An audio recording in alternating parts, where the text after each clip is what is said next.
Hello, everyone. I'm Peter Ricketts, the Deputy Chairman of RUSI, and welcome to our webinar on diversity and diplomacy. This is part of RUSI's celebration of Black History Month. We've also done a webinar on issues for people of colour facing in the British Army. But today, I'm delighted that we can focus on diplomacy. Just before introducing our guest, a quick word on organisation. All this webinar is on the record, and after we've had the initial presentation and a quick chat between us to here, I'm going to open it up for questions. I very much hope we'll have questions and comments. I ask you please to put them into the Q&A function and I will feed them in. And so it's an enormous pleasure to welcome to RUSI Nene Iwuji, who until very recently has been the British High Commissioner in Mozambique, and indeed Britain's first career Black female diplomat. We've had a couple of political appointees, but Nene is the first career professional Black female diplomat, and that's a matter of pride for all of us. Before Maputo, Nene served in the large consulate in Sao Paulo, Brazil. So there's a Portuguese theme to her recent experience. And altogether, she's been 16 years in the Foreign Office. Before that, she worked as an economist in DEFRA and in Shell. So Nene, a very, very warm welcome to you. I will give you the floor to talk to us about the issues you've faced in terms of diversity as it applies in diplomacy. And then I look forward very much to our discussion. Nene, the floor is yours. Thank you so much, Peter. Thank you. And I think it's a good afternoon now to everybody. I'm still trying to get my time zone sorted out since I came back to the UK. But it's a real honor and a pleasure to be here with you during Black History Month. And I really, I commend RUSI for, I think this is the 3rd year running you've honored this platform. So please, more grease to your elbow, do carry this on. It is so important and very, very useful. So, I mean, I won't take up too much time because as Peter instructed me, it's really, it's about the conversation that we have here. So I think what I'll do is I'll start by just elaborate a little bit on my background in terms of my journey here. And then the exam question that was posed to me as put on the title for this event, which is personal thoughts around diversity in diplomacy on that front. And I hope that this sets things up nicely for our conversation. Peter, do signal if I'm talking for too long. So, so very, very quickly, I want to start by just saying my brief background. I was born in Truro, Cornwall. So yes, I am Cornish, to Nigerian parents who were students over here.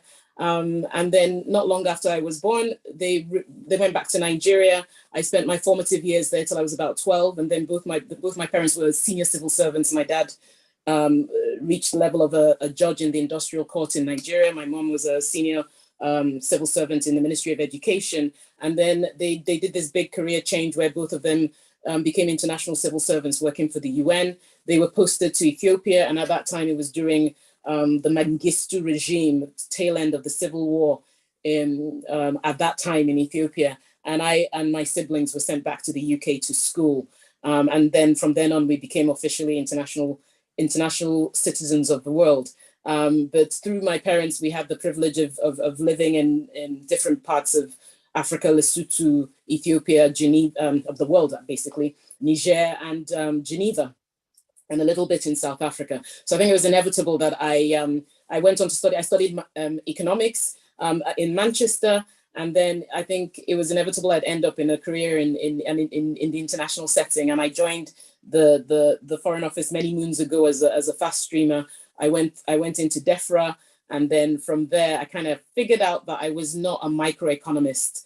And after my probation, looked around for what next, and was very lucky enough to get a role as economic advisor for Africa in what was economic policy unit in the Foreign Office. Served for a while there, for quite a few years there. Jumped out to Shell for a stint, working with their scenarios planners, and because I really wanted to focus on energy. Because at the time I did that was a time oh my God, the more things flip around in circles. Prices were high.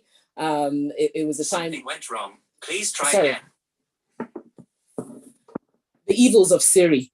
So I worked for Shell for a stint and then came back to the Foreign Office where I mainstreamed out of economics into policy. I headed the Great Lakes for a while, chief press officer for a while, then Brazil and Mozambique to where I am here sitting with you. So that's the trajectory of my career. Now, I did that bit quickly and I'm happy to answer questions later because I wanted to get to like the heart of the conversation today, which is around diplomacy and diversity. And in the brief conversation I had with Peter leading up to this, there was an interesting question you posed. So forgive me if I paraphrase it, which was around the whole thing about why, why is diversity important in diplomacy? And I have to say, as I was preparing for this, I struggled for an entry point because obviously intuitively I know the answer, but there's so many points you can come in at this. And I did struggle to think where to start answering this question until my brother reminded me of a friend of mine who ended up crying after her French A-level oral exam because they'd asked her a question. The question was, can you order croissant in French? And she cried because she couldn't remember what the word for croissant was in French. And that's to say, his answer to me was, you're the entry point, silly. Use your personal experience. So with your permission, my answer to this question is really coming from a personal perspective of my experience of what being someone of an ethnic minority in the UK has meant, that diversity has meant in a diplomatic setting. I think the first point I would raise, I think I have 4 or 5 points very briefly.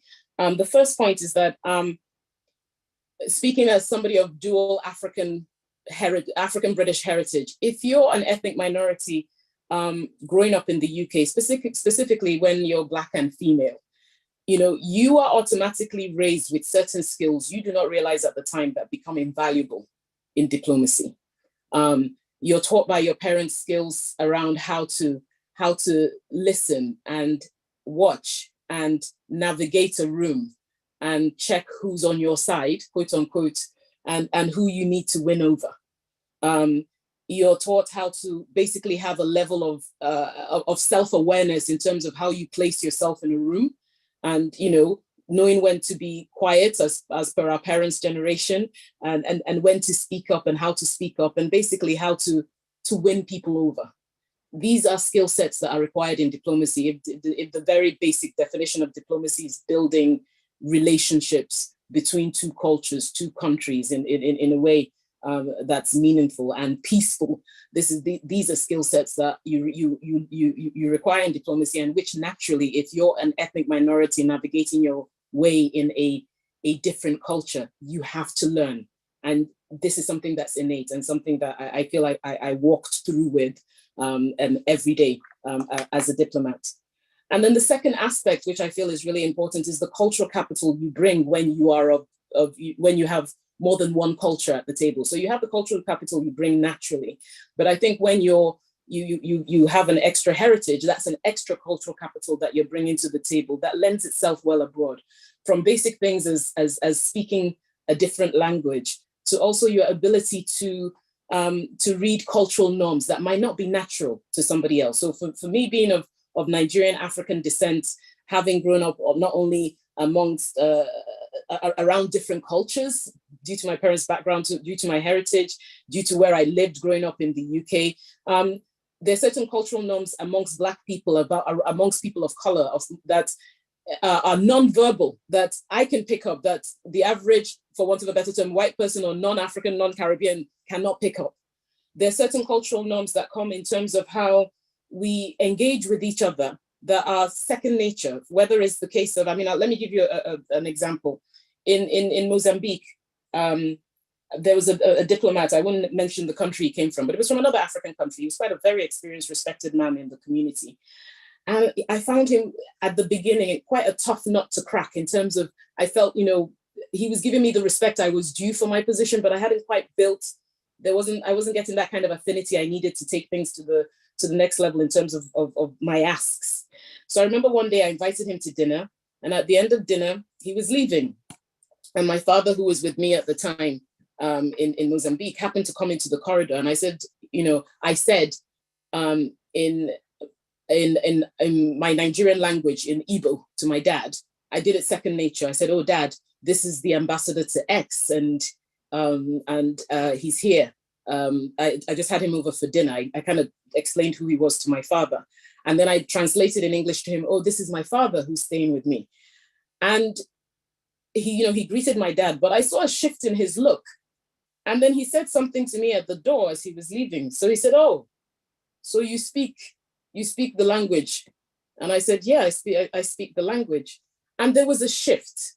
And he later on let me know there was a shift in our relationship from then on. It became really very positive. He ended up being one of my good allies in leading through others. One of the things he said to me was that when I spoke to my dad, first seeing my father with me there reminded him of his mother, and the whole respect for elders, and the fact that it's not uncommon to have your parents living with you or being with you.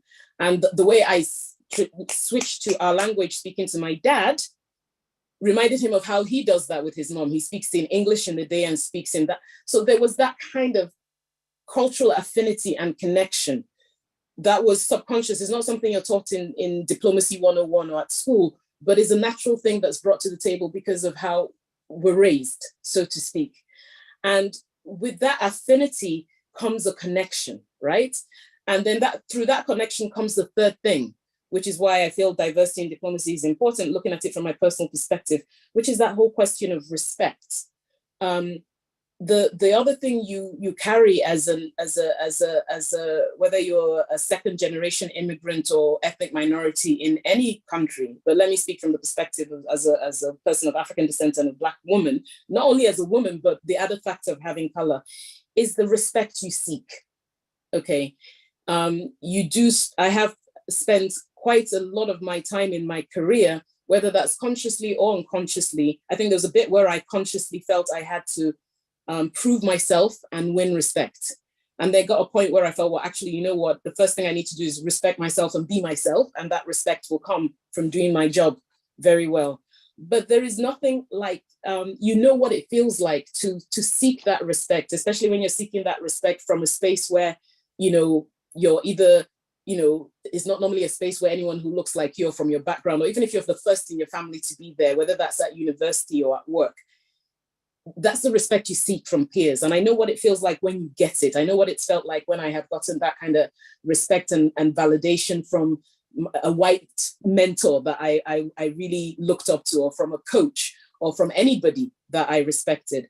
So it meant that when I walked into Mozambique, I really took seriously this whole question, which I think is fundamental in diplomacy, which is building that partnership of equals. And you can only build that partnership of equals through respect.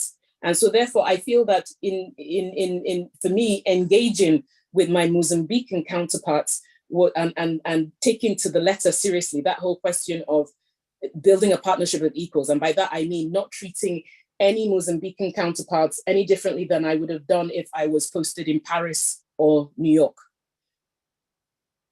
That respect, I think, is something that, particularly in the developing part of the world, is something that is sought, and sometimes sought for obvious reasons, because of the dynamic of our relationship historically between this part of the world and that part of the world.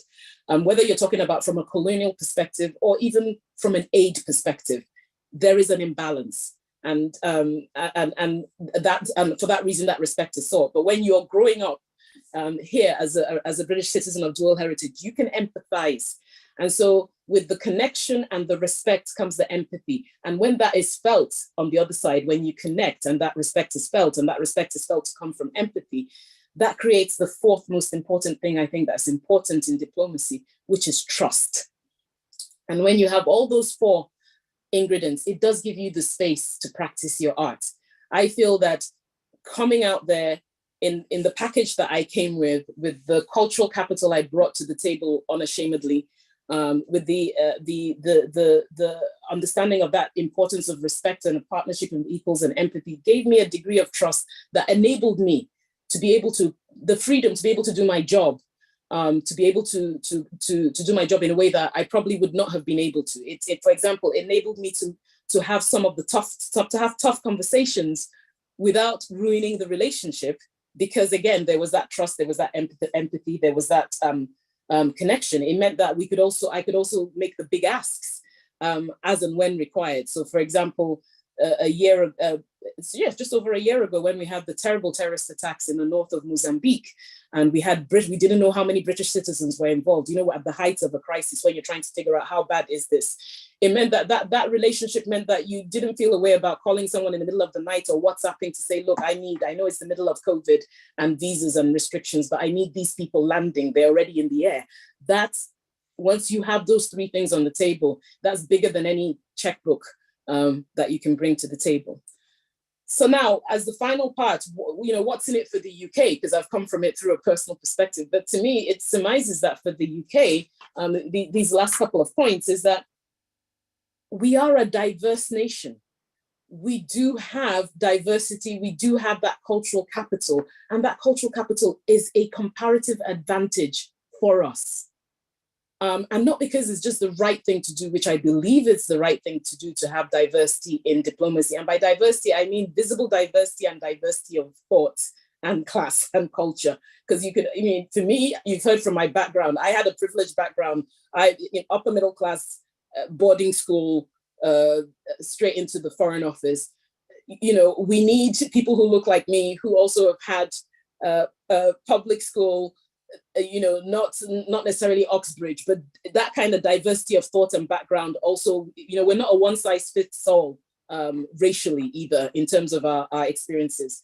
And why is that diversity? Why is it a comparative advantage? Well, apart from the fact that I believe is the right thing to do, if you just think about pure cold business sense, when COVID hit and we thought it was going to be the end of the world and how are we all going to recover, you know, the economic impact and all of that, lots of studies came out from Harvard, to you name it. And one thing that was a common denominator that came out of all the studies was that if you're going to look at the communities and businesses or even individuals or countries that thrive in this post-pandemic setting, they're the ones who value and include diversity, right? Diversity is important. And so therefore that translates also, you know, if you don't have that diversity, you will not be one step ahead. The second thing they mentioned was if you don't have the resilience as well, you won't move forward. And I think resilience is something that's inherent in any immigrant community that shifts. Anyway, you have to be resilient by definition to thrive. And the third thing is change, being able to adapt to that change, bring those two things to change, which by definition means that you can't be looking to use what worked before in today's setting. You've got to be willing to adapt. So from that perspective, diversity in diplomacy is not just a nice to have, it's a necessary to have for strengthening foreign policy if we're going to remain relevant as the UK and in front of the pack as we aspire to. Now, the other thing I would say is that it's also important for our health as well, because let me put it this way. I thought what was my eye opener going abroad was I thought that my biggest challenge for being accepted as a senior diplomat or relatively senior diplomat abroad would come from my host governments. Actually, it didn't. They were very accepting of it, embracing of it, particularly in Mozambique, in Africa, and people of my father's generation who studied here and remembered when there was a time they couldn't even rent accommodation. But to find that actually a daughter of one of that generation is representing that country now was a source of pride. Actually, the challenge, and I didn't face many, but when I did face challenges related to the package I came in, it was more from my peers. I'm talking about peers within the international community and also within the organization, because, and I don't say this as a criticism, because to be fair, most of us living in the Western part of the world, in the UK, we're not raised to know what it's like going into the average workplace to have a boss of color, to let alone a female boss of color. And so for some people, when you see that change come in, for majority, a lot of people, they will embrace it. But for others, sometimes that change can be met with confusion and fear. So we need to get a point where somebody like me or anybody who's a first in our diplomacy, whether that's our prime minister or our foreign secretary, is nothing new, okay?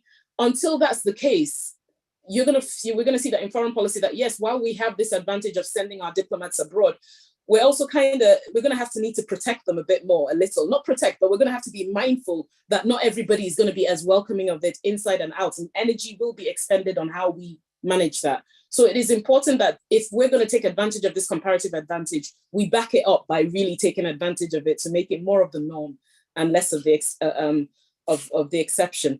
And finally, I want to caveat this by saying that this does not mean that I'm saying that in diplomacy now, that what we do is that we send our diplomats to where they have areas of their cultural heritage. So all Africans head to Africa, all Brits of Asian descent head to Asia. My point is that, yes, we maximize the advantage that this brings, but we're going to have to be creative and think outside the box about how we can do it even better. Most of the world's population right now, come 2030, 2050, will be from the parts of the world that I have had the privilege of representing the UK in, Latin America and Africa. And there is a huge diaspora. So we have that cultural diaspora here as well. And we're going to have to look at how we maximize that globally and not just put it into another box once we've recognized it. So I will leave it at that. Thanks a lot. Well, Nene, thank you very much indeed. Wow, that was powerful and eloquent, if I may say so. A very, very strong case indeed. And it gives me so much pleasure to hear you saying that, because even when I was Perm Sec of the Foreign Office 10 years and more ago now, we were clear that a more diverse Foreign Office would be a better Foreign Office, not just for the ethical reasons and the reasons of fairness, but because it would be more effective in representing Britain abroad. Diverse in gender terms and diverse in ethnic terms as well. And in a way, you're a role model for both. And you set it out very powerfully, I think, the idea that you have cultural capital, that you have a different level of awareness perhaps to others, and you can create these bonds of affinity and empathy. I think that's absolutely crucial. Do you feel that is now accepted across the civil service? I mean, for those who are perhaps listening to this call thinking of a career in the civil service and so on, is the case now made, or is it still in the course of being made? And therefore, is it all the more important that role models like yourself, who actually have done it, get out there and explain why? I mean, let me speak where I have the greatest experience, which is within the FCDO, and obviously having just come back from our platforms. I think that while we've made headway, it's still a work in progress. Compared to when I joined, when I could name how many other fast streamers of visible diversity there were, I think we are improving. I think what we really need to do is continue to build that momentum, but we really need to invest in talent management in terms of bringing others through, as opposed to, I feel we kind of start and stop, but we're starting and stopping headed in the right direction as far as this is concerned, but we need to maintain that momentum. And I mean, do you feel outside Africa, for example, when you were in Brazil, does that change the view of you as a British diplomat? If you're a British diplomat of your cultural heritage operating outside the African context, or was it also better, more useful there to have that sort of diversity? Yeah, it had its pros and its cons. I mean, there was certain, I mean, okay, probably because of Brazil's own cultural history and heritage and where it is as well. It is a very ethnically diverse country. But I think two things. I did feel there was that welcoming on the Brazilian diplomatic side. Initially you would have the first surprise, but then it was never anything. It was rarely anything negative. I think for me, and I think I've said this on other platforms, what was the surprise was that sometimes, so the surprise wasn't in the diplomatic community or with the political counterparts on that front. It was more actually interesting in seeing how your experience as a diplomat of color can be different from that of your white colleagues in the same country. So something as simple as, okay, and I think this is something that we've done a good job with in the Foreign Office, having fed this back. My starter pack for me going to Brazil, for example, and you will know this, Peter, the induction pack you're given about, this is where you go to eat, or these are where the good schools are, stay away from here or there. Well, I found that actually, there were certain questions that weren't answered for me as a diplomat. So for example, where do I go to get my hair done? because I have a different type of hair to everybody else. And for some of my Muslim colleagues as well, where do I go to get my halal meat? So recognizing that, okay, yes, it's not just enough to put people in the position. There's that whole duty of care that comes abroad as well, because our experiences by definition in the context of where we will be visiting are not the same. So yes, so I think those were like the little things there. But overall, I think I've been really lucky and blessed that actually my cultural heritage and the capital I bring to the table has been an advantage. It's actually sometimes people letting their guard down and speaking, sometimes forgetting the flag behind my head. Does that make sense? That's where the trust. It makes absolute sense. Sense, and it shows that you can be a more effective diplomat actually if you harness all the different skills that you bring. Because in a way, it's nice to get to the point where everybody is seen as having diverse skills of different kinds, as you said, to think differently, to have different backgrounds and experiences, as well as to be visibly different, and to get the gender issue right, so that you can almost become sort of blind to that. And look at people purely, in terms of their merits. And clearly, we're not there yet, and there are still cultural insensitivities around. But hopefully, as more people and of color, make it to higher jobs, they will iron out. I'm beginning to get some very interesting questions and chats, and just for the logistics of this to our participants, if you could possibly all put them in the Q&A, please. Otherwise, I'm already at the limit of my technical capacity. But I've got, for example, from Sakeb, who asks, thank you for sharing these insights. How do you advise those who've entered this space of diplomacy or policy or think tanks, but are struggling to gain respect and be accepted? I think you've begun to answer that question in what you said, but would you have any particular advice for someone like Sakeb, who perhaps I suspect from what he said is facing some sense of it's a struggle to get the respect you were talking about? Yeah, I mean, I'll speak from personal experience. I think there was a point in my career where I feel I expended a lot of energy trying to really consciously win that respect. And let me put it in a practical sense. We all have appraisals in our jobs, and we would get all this feedback that would come back. And I shared this with some of my mentees recently, where there was I know the turning point. It was a point where I got this it was not a great appraisal, I have to be honest. And there was a lot of stuff in there around, that I didn't recognize as me, so to speak. And so what I did was, and this is where I advise everybody, where you can have a mentor, right? I went, and your mentor does not have to look like you. It just has to be someone you respect, who you feel can be honest with you and be real with you, even when they're telling you things you don't want to hear. And I remember sitting down with my mentor and saying, well, look, you know what? I really feel a lot of this is unfair. I really feel that I'm not recognizing a lot of this. And he gave me some really great advice, which I've taken till today, which is that, look, you're going to get 3 types of criticism. There's constructive criticism, there's destructive criticism, and there's criticism that's not about you. But you have to be really honest with yourself and recognize which is which. Mm-hmm. And so that's what I did. I looked at, actually, even if this is exaggerated, what element of this is true and is in my power to change? And I think the second thing I learned at that time was that you can't be good at everything, right? Because I think I started expending my energy into areas that really were not my strengths, Not everybody is good at detail, right? Some people are better at big picture strategic thinking. That's me, okay? I will never be the person whose inbox is completely zero at the end of the day. It's not me. Do you get what I mean? Yes. But I felt that I put a lot of energy into doing 2 things, trying to invest in areas that were not my strengths, that had not gotten me this far, and trying to please, right, on that front. So my flip side to that was to say, okay, you need to be very clear about what your strengths are, what you're good at.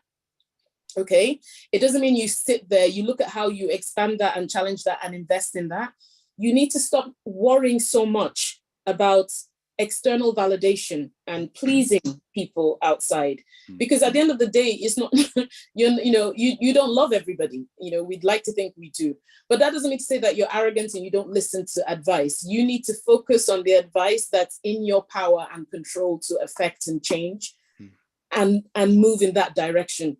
I found that if you spend too much energy worrying about whether people respect or like you, you may never win that, even if you're perfect. You need to focus on respecting yourself, knowing yourself, knowing what you're good at, and investing your energy in moving more in that direction, and get people who can help you. I call it, get your master alliance of people you trust and respect, who can help you move in that direction. Absolutely. I mean, you mustn't use your bandwidth on trying to seek that sort of, universal acceptance that perhaps, white people wouldn't necessarily feel the need to do, for example. And I think that's absolutely right. I think you've sort of answered a question from Eve here as well about how you progress in a space where diversity is limited, and I think you can talk very well about that. I can share a question which I think is an absolutely legitimate one, but is a tough one, rightly. Why do you think it took the Foreign Office so long to appoint a Black woman ambassador? And what are the challenges that prevent more Black women from attaining that high position?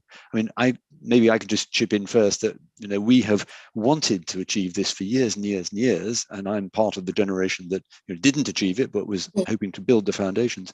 One of the problems we had was attracting people from the ethnic minority communities in the first place, who I think had trouble seeing themselves as successful Foreign Office people because there weren't any role models.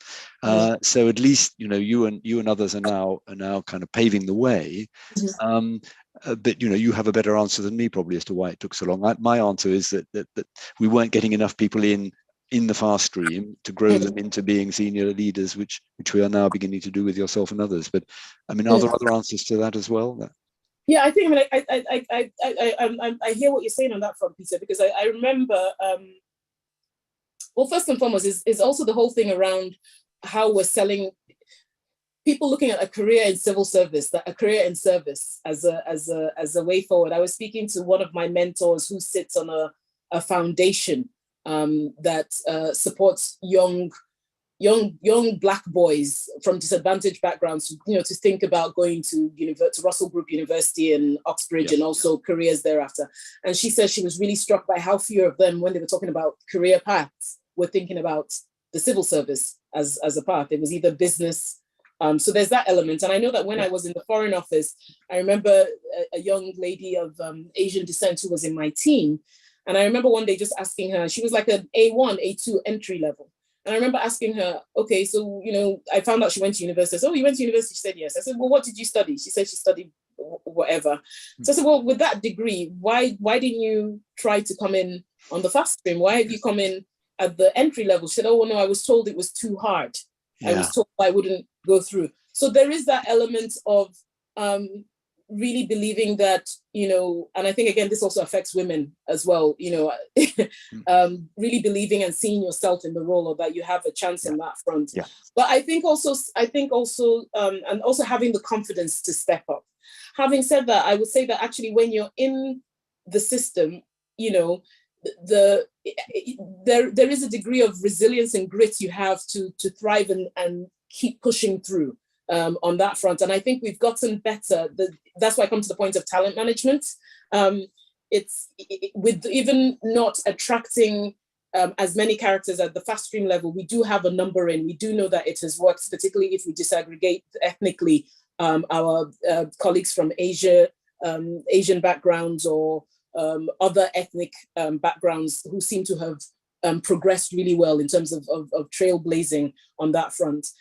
But I believe that there's a lot more we could be doing in terms of talent management, in terms of encouraging. And I do say this to my mentees: look, it's not enough for you to talk about not doing something. You have to apply for the job, right? You need to put yourself out there for the job and not, how should I put it, self-censor or exclude yourself from the fact that you'll be in there. But once that they have done that, once they have joined the talent schemes, I think there has to be a commitment on our part as well to push people across the line to take that chance. And I think that's where schemes like our champions within the Foreign Office, we really need to make those work, actually championing that to happen. And I also feel holding senior directors accountable to how consciously they're pushing this across the line. We've shown that we can do it. We're doing it really well on gender on that front. Yes.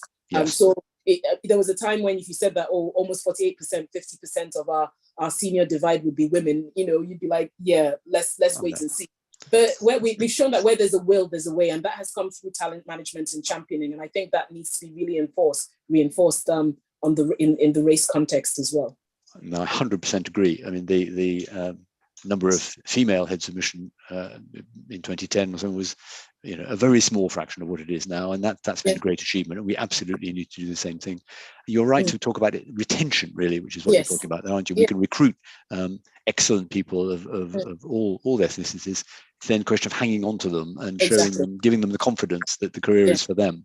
And I think there's a big role for managers there. I think the impact of a senior manager, reaching down in the organization and saying to someone, "You can really make it," is very powerful, isn't it? And and that's what happened to me. That I was very lucky that I had senior, and I have to say, senior male managers who did that, and that really does make a difference, even if it's your own confidence on that front. Absolutely.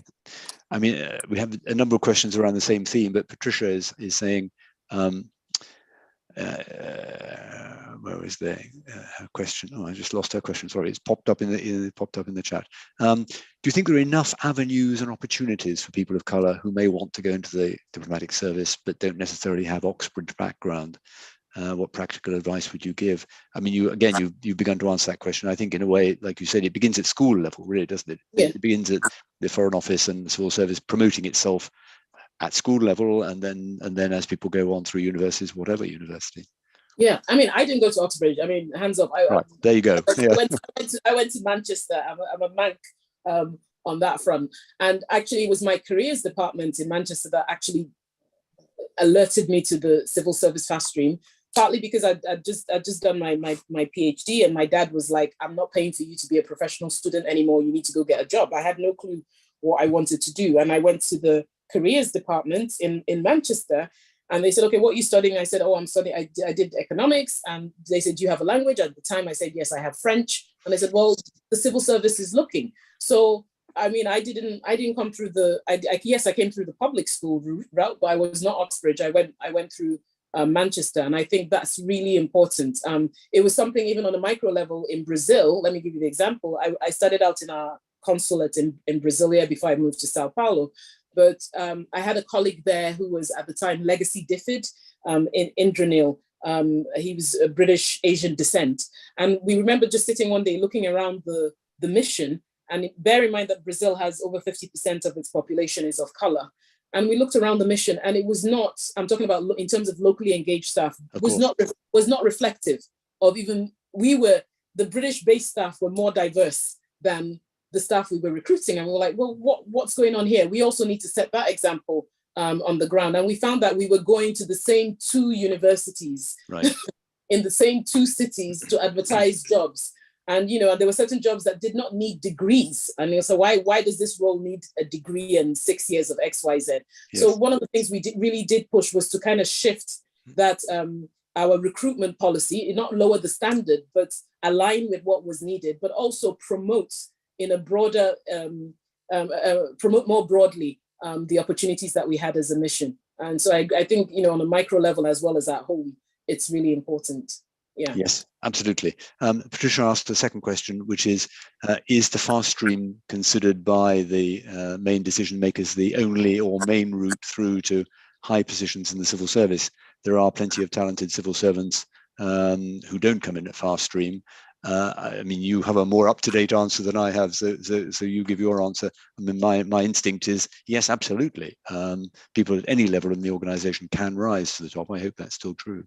Absolutely, and one of my mentors is an example of that. He left school at 16 and joined the Foreign Office, and is now one of our one of our most senior diplomats that we have at the moment.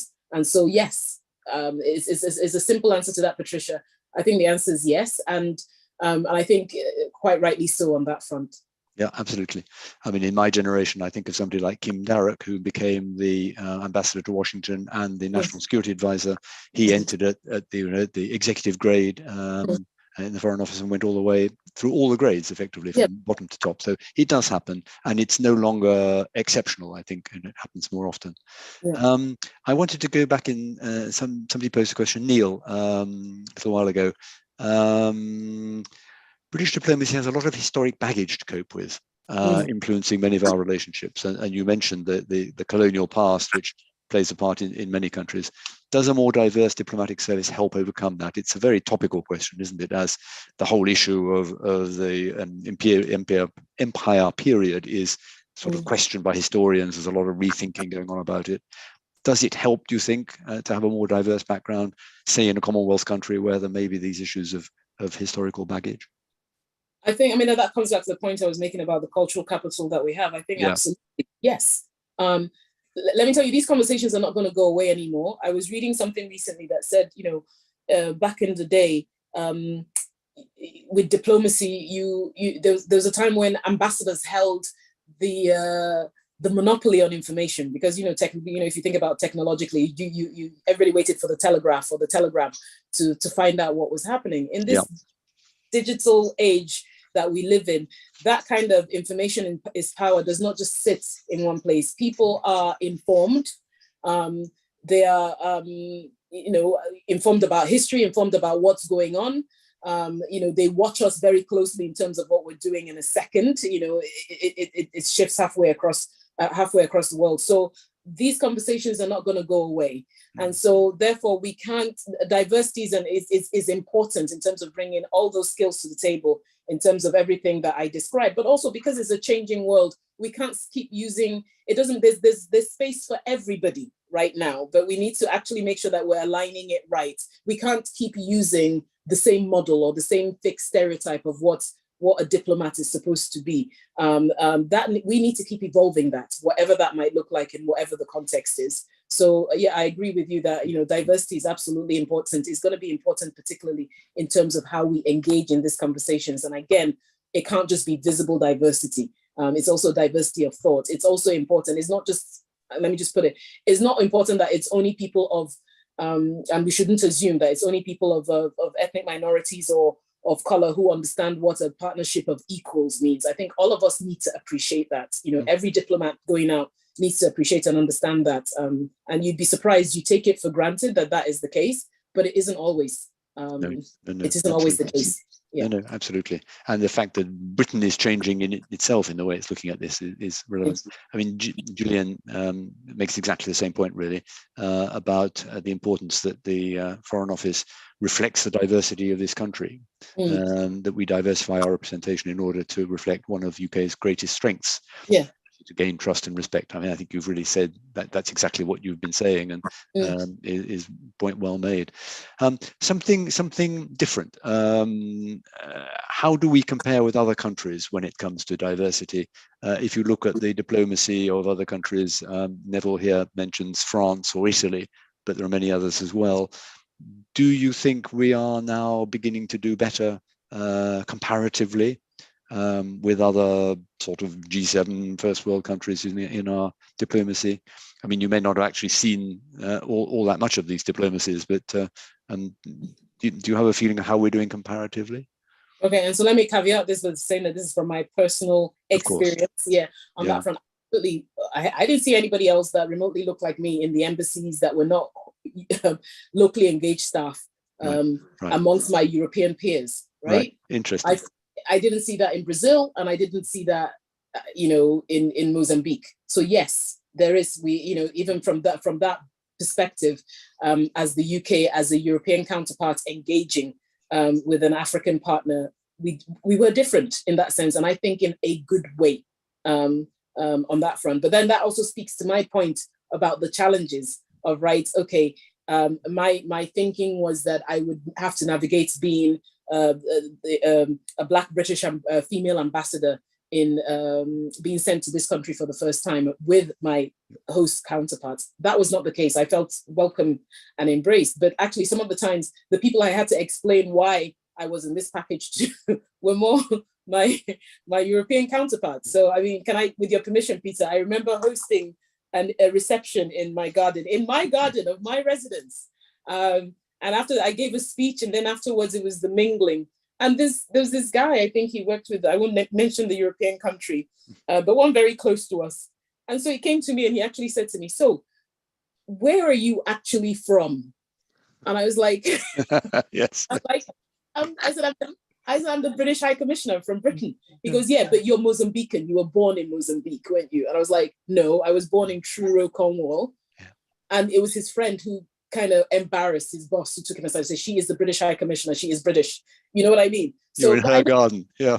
I didn't get that from Mozambicans, but yeah. No. I mean, yeah. Yes, I think that's why you have to be strong and resilient and self-confident, I think, when you have to deal with experiences like that. Absolutely. And with more of us, if there's more of that diversity, and people get, in fairness, people have a certain image, and we pump it out as well, from Downton Abbey to everything else. So there's a certain image people have of what a potential Brit is. So, and it's the inevitable role of the pioneer, isn't it, to be having to break down these sorts of assumptions that it's underlying and things. A very heartfelt point here, which I can absolutely understand. How can we motivate those who are not people with protected characteristics? How can we motivate them to put the effort into working on diversity and inclusion? How do we move to a place where people educate themselves on diverse lived experiences?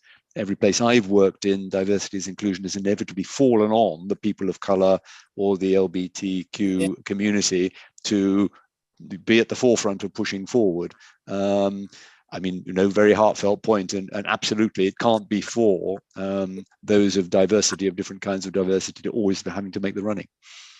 I absolutely agree. I remember, is it 2 years ago with the George Floyd situation, and I remember in a lot of the conversations there, and I remember giving a speech at the time when I was preparing for it. And one thing that really struck me at the time was how honestly frustrated I felt about having to have yet another conversation around why diversity and inclusion is important. I just felt tired. I said, look, I'm tired of talking to people about this. And for a while I stepped off.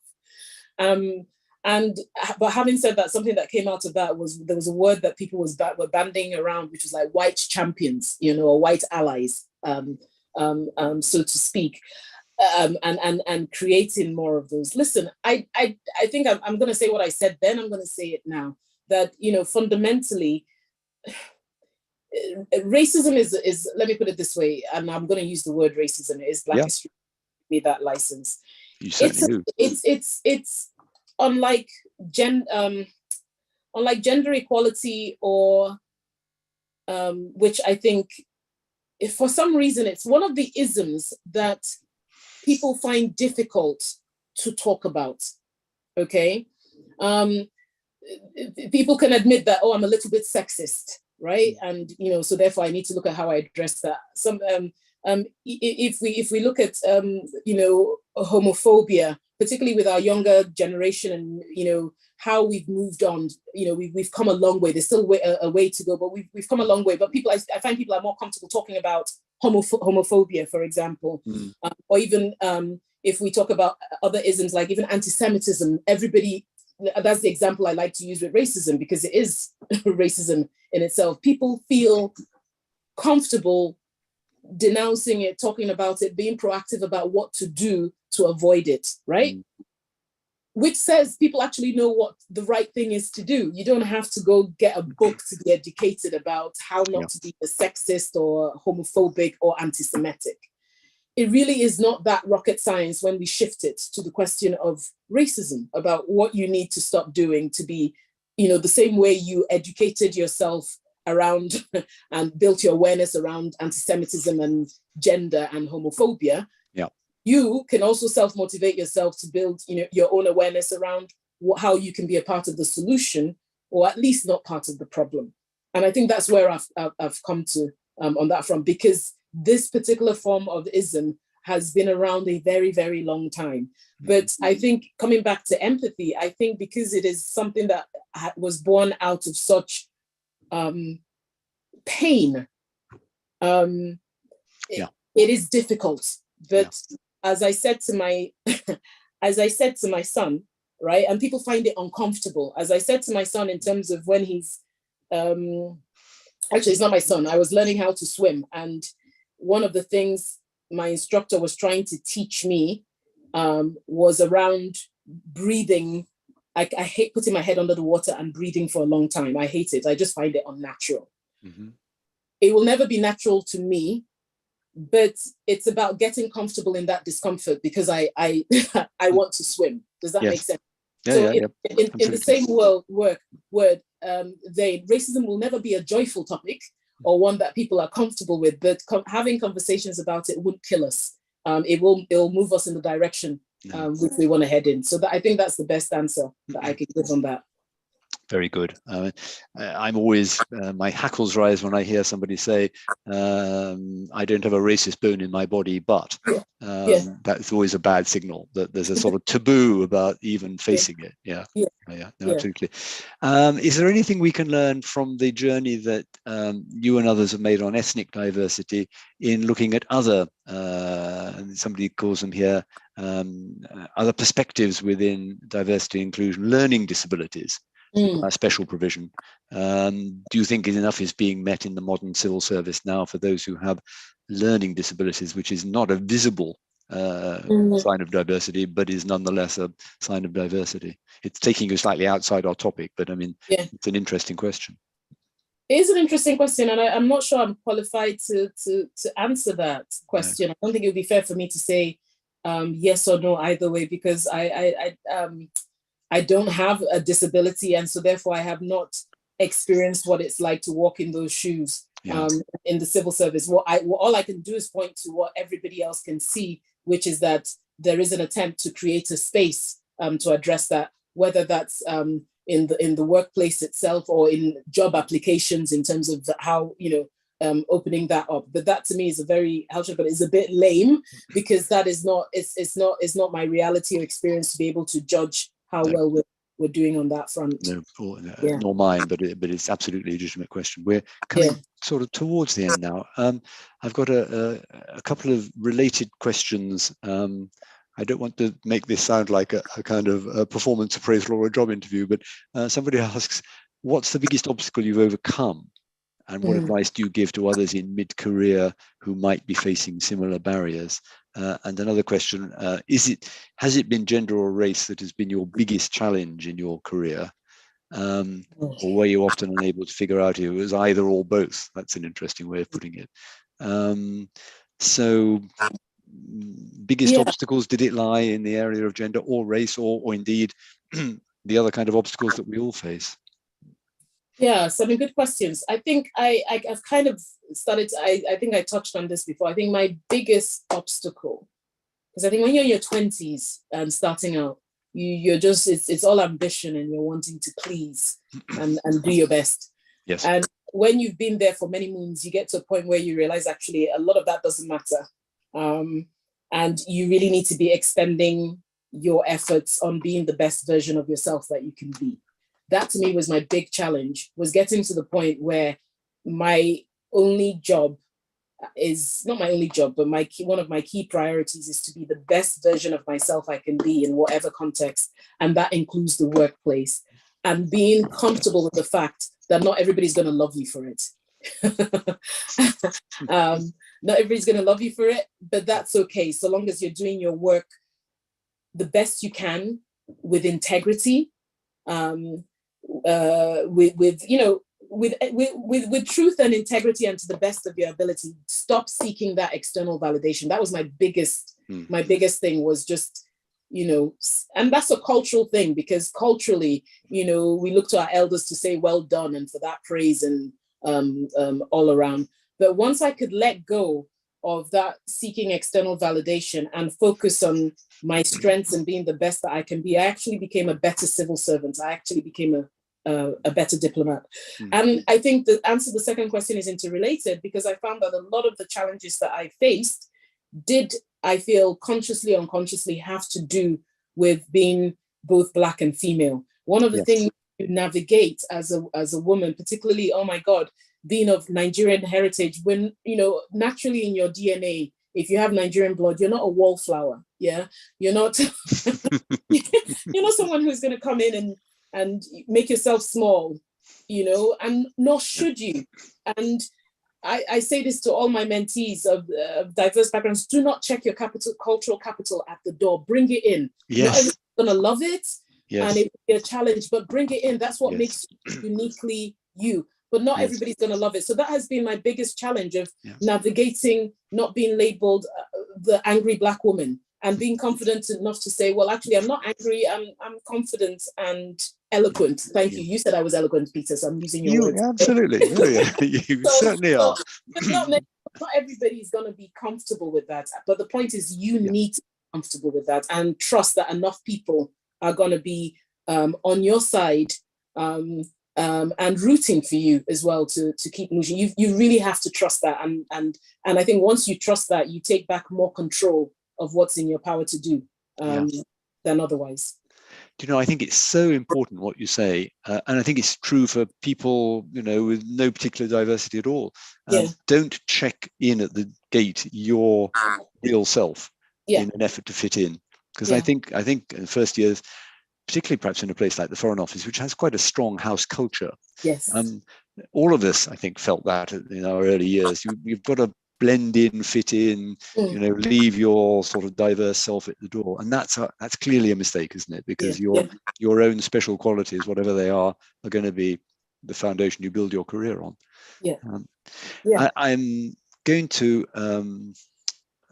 let me do one last question. I mean, yes, absolutely. Just as a final thought, and I don't know how you'll react to this, so I just put it to you without really reflecting deeply on it.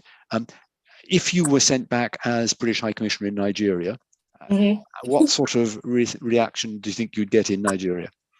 Oh my goodness! I mean, you don't know, of course, because you haven't been there. But, I honestly is it would it be a brilliant idea, or would it be something you might think, actually, I'd rather go somewhere else? I'm on the record, so I need to be careful. So I'll answer the question diplomatically. No, I don't answer it at all if you prefer not. All I can say is that actually when I was announced as ambassador to Mozambique and that made the press, I got a lot of love and positive feedback from Nigeria or Nigerians on that front. So I think I'll leave it at that, if that's okay. They were proud, I'm sure. Yeah, they were. Yeah, absolutely. No, thank you so much. That's been really wonderful. You've been very frank. Thank you. You've been very honest, and you've given some very interesting advice for everybody, really. I mean, not just those of with diverse backgrounds, but for everybody pursuing a career in the modern civil service. I do think the civil service has changed pretty profoundly in the last 10 or 15 years, and the Foreign Office as well. Although the Foreign Office, with your time overseas and all the complexities of that, is perhaps as difficult as any place to do that. But it's just great to have you there, in your capacity as a senior person with everything that you bring to it. And thank you for sharing it with us. And I mean, the tone of all the questions and comments is so warm and so grateful that you've been able to share your insights with many people who are asking the same sorts of questions, I think, that we've been discussing. So thank you so much for that. My only remaining task before signing off and thanking everyone for being on the call with us is that the next RUSI event to draw your attention to is on November the 3rd. It's the Lord Trenchard Memorial Lecture, and it's been given by Air Marshal Johnny Stringer, who is a Deputy Commander in Allied Air Forces in NATO. So if you're interested in current view from NATO on air power, Air Marshal Stringer on the 3rd of November. And with that, once again, warm thanks to you, Nene, and all best wishes for a future career, which I know will be bright in whatever direction it takes you. Thank you so much for being with us, and thank you, everybody.